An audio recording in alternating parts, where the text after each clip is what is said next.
Сейчас на прямой связи с нами из студии РБК в отеле «Арарат Хаят» вице-президент Российского союза инженеров, заместитель председателя Комитета Госдумы по науке и наукоемким технологиям Михаил Дегтярев. Михаил Владимирович, не могу не спросить, вы попали в черный список, введенный сегодня Швейцарией. Вы оказались и в списке ЕС, там вы уже давно фигурируете. Как-то испытали уже на себе последствия ограничений? Добрый день. Начнем с того, что, конечно, любые списки и санкции – это зло, это неприятно, это унижает Россию. Но для меня, как для человека, который поддерживает русский мир и поддерживает и Донецкую Народную Республику, и Луганскую Народную Республику, и вообще вот это вот фашистское движение в Малороссии, это приятно. Михаил Владимирович, да. Я хочу узнать, все-таки вы лично пострадали от санкций? Нет, потому что у меня нет ни счетов, ни недвижимости в Европе. Но, разумеется, я туда регулярно выезжал на деловые встречи, на различные мероприятия, бывал и отдыхал. Но ничего страшного, будем отдыхать в России или в Азии, не проблема. Говорить мы с вами должны были сегодня по другой теме, тоже связанной с санкциями. Минобороны готова судиться с немецкой компанией Rheinmetall из-за отказа последней достраивать полигон Мулина. России есть чем заменить немецкие учебные тренажеры и компьютерные системы? России не то, что есть чем заменить. Мы, вообще говоря, по некоторым технологиям превосходим немецкие компании. Поэтому это ничем, кроме как прихоти и самодурства прежнего министра, конечно, не является. Поэтому нужно судиться, да и больше, можно сказать.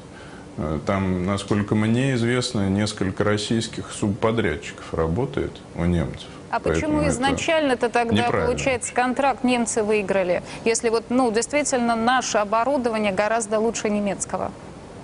Возможно, взяли ценой, возможно, повторяю, это была просто самодеятельность и воля руководства. Но ничем наше оборудование не уступает. Еще раз повторяю, мы ничего не потеряем, если немцы прекратят работу на территории России. Это они должны вообще переживать на самом деле. Это удар по немецкому бизнесу со стороны европейской власти. Вот этой бюрократии европейской, вы сказали которая сейчас о цене этого немецкого оборудования как бонуса. А получается, что российские аналоги, они дороже, чем немецкие? Вполне вероятно, но незначительно, вы не знаете, да? Насколько я знаю. У меня информации точно нет, это закрытый контракт Минобороны, конечно. А вот что касается обсуждаемого сегодня ответа на санкции против Добролета. «Ведомости» пишет, что правительство может запретить авиаперевозчикам ЕС полеты над Сибирью. Такое решение вообще возможно? С технической точки зрения при облете диспетчеры справятся, и какие могут быть маршруты?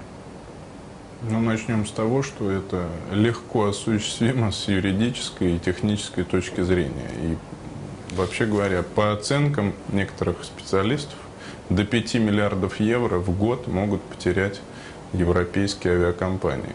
Но нужно понимать, что и нам это не очень выгодно, потому что сегодня мы получаем так называемые роялти, Аэрофлот, до 300 миллионов долларов в год, которым делится, разумеется, с государством. Поэтому вообще позиция нашей России, как великой державы, должна быть снисходительной. Пошумят европейцы и потихонечку, я думаю, закончится вот это вот самодурство собственной европейской бюрократии. Под нажимом США, разумеется, они действуют. Михаил Владимирович, спасибо. На прямой связи из студии РБК в отеле «Арарат Хаят» был президент Российского союза инженеров, заместитель председателя Комитета Госдумы по науке и наукоемким технологиям Михаил Дегтярев.